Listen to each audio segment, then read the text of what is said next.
欢迎来到新兴消息频道，请订阅频道，所以大家不要错过当天最热门的新闻。我们今天的时事通讯包括以下内容：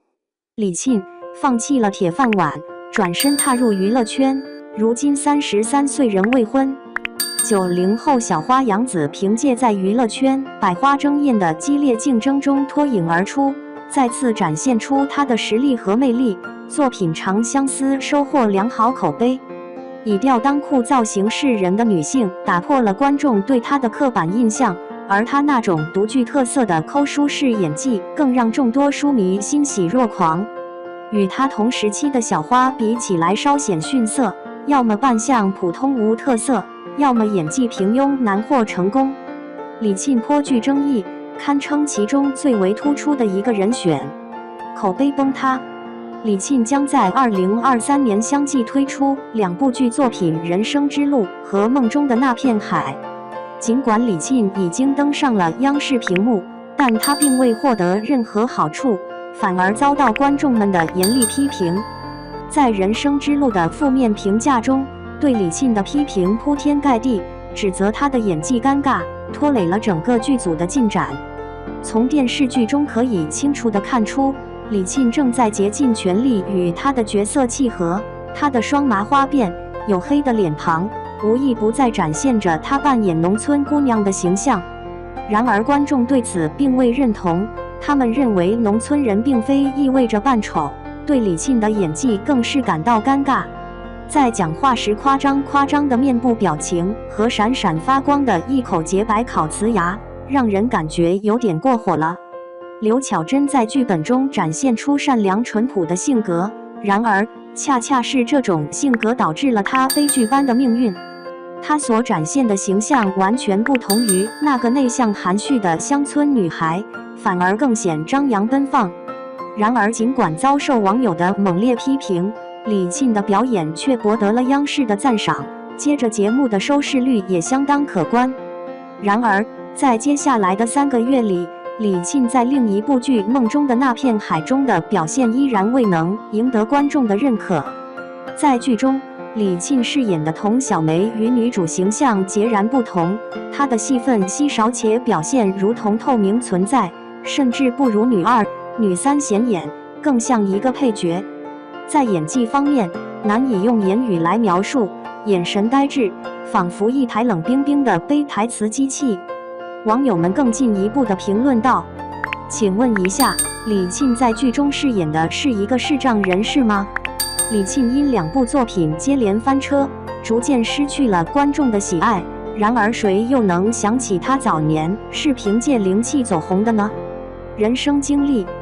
李少红导演于2008年正忙着准备拍摄《红楼梦》，但一直找不到合适的演员来扮演薛宝钗这个角色。李少红想要找一个懂得昆曲的演员来扮演该角色，因为这个人的故乡正好位于昆曲的发源地江苏省。他在选择中犹豫不决，最终决定亲自前往上海昆剧院，希望向学校借调一位同学。李少红在人群之中立即将目光投向了李沁，他觉得薛宝钗这个角色仿佛是为李沁量身定制的。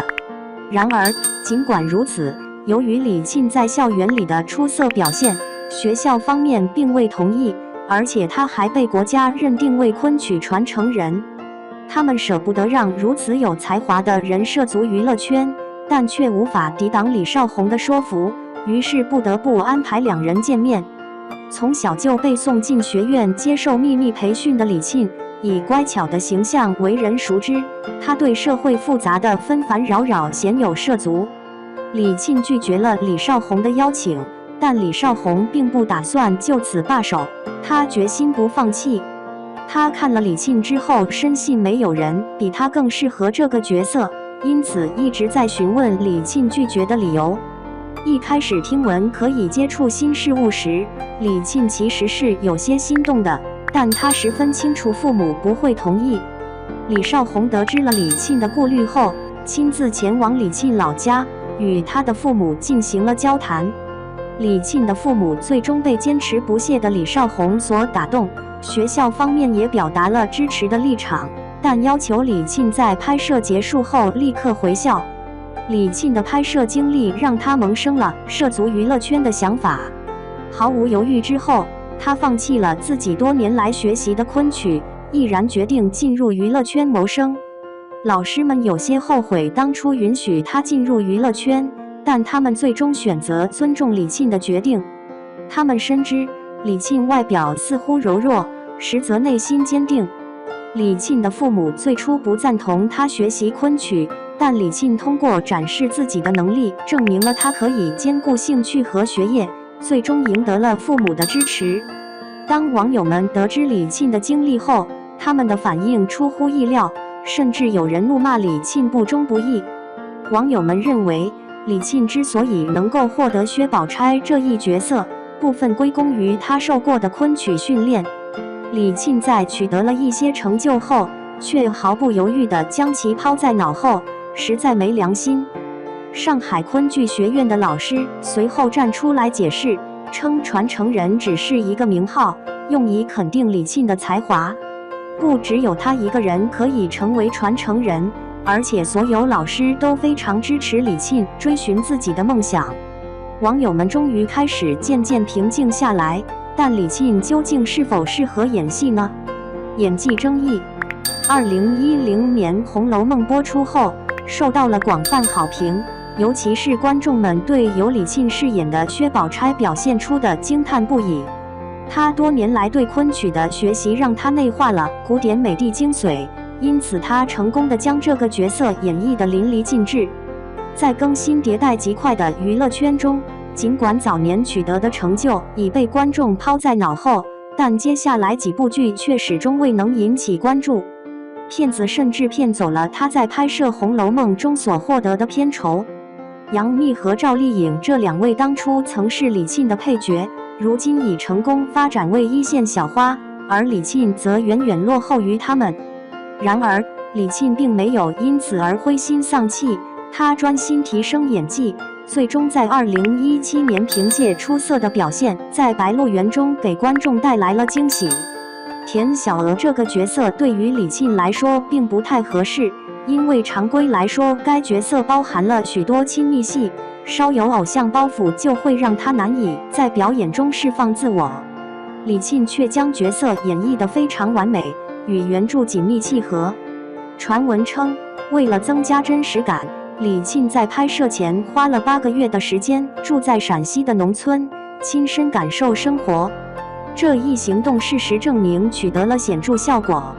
田小娥饿得几乎支撑不住，看到野菜后便急急地上前，顾不得它沾满了泥土，迫不及待地将野菜送入口中。李沁在拍摄过程中毫不犹豫地抛开个人形象，完美地诠释了角色，并因这部影片获得了最佳女配角提名。《楚乔传》的播出进一步吸引了一大批粉丝对李沁的喜爱。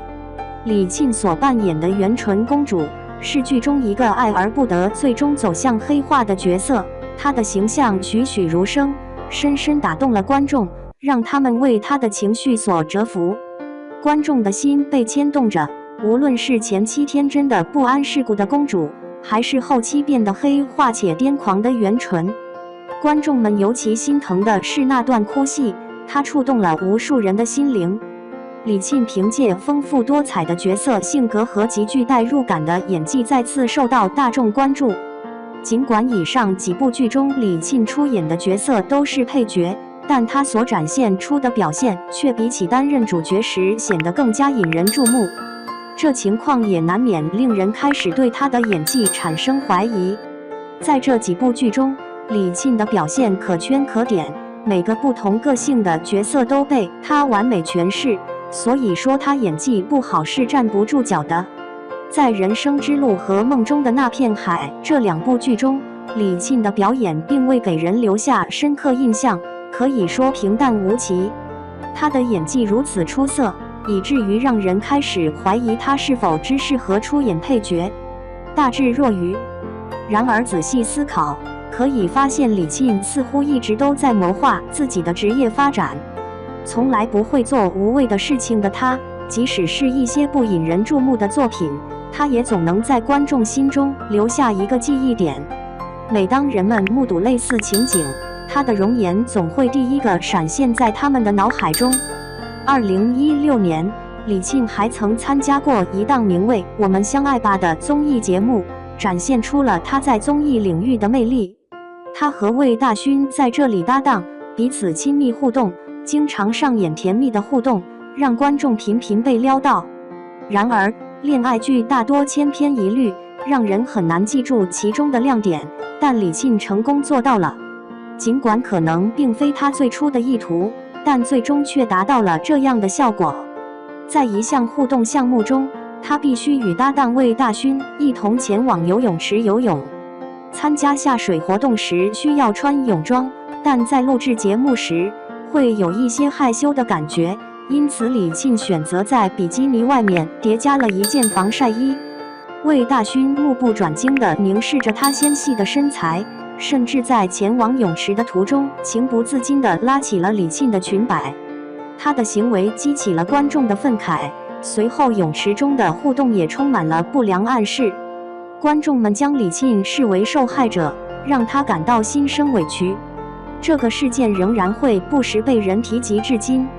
说到《狼殿下》这部剧，让人印象最深的或许是李沁吐槽王大陆的吻戏，有人形容像拔火罐。在搜索时，王大陆的名字甚至不配被首先显示，而优先展示的是李沁和一位知名男星。然而，他们随后澄清说这只是开玩笑而已，因为毕竟王大陆还有一个外号，就是王大嘴。两人更在社交平台上发布了一张合照，毫不隐瞒地展示了他们的恩爱。李沁并非不擅长挑选剧本，也非演技平庸，而是凭借全新的特点让观众留下深刻印象。每谈及这个梗，都会莫名其妙地想到李沁的某个事件。也许这就是他在观众面前保持新鲜感的一种方法。然而，与这些相比，优秀作品为演员带来的回报更为丰厚。与其在其他领域努力追求，倒不如把精力放在创作出经典角色上，这样更有意义。结语：毫无疑问，李沁是一位出色的演员，她不惜花费100倍的时间来精雕细琢每一个角色，以确保表演得到完美呈现。她因此创造出了许多经典角色，然而她的表演却总是受到限制，稍有不慎就可能过火而事倍功半。她当时备受关注，被认为是昆剧归门旦，她的天赋应该不容置疑。在一些情况下，仍需认真琢磨，切勿被固有观念左右。确信效果一定会事半功倍，只要找到适合自己的路。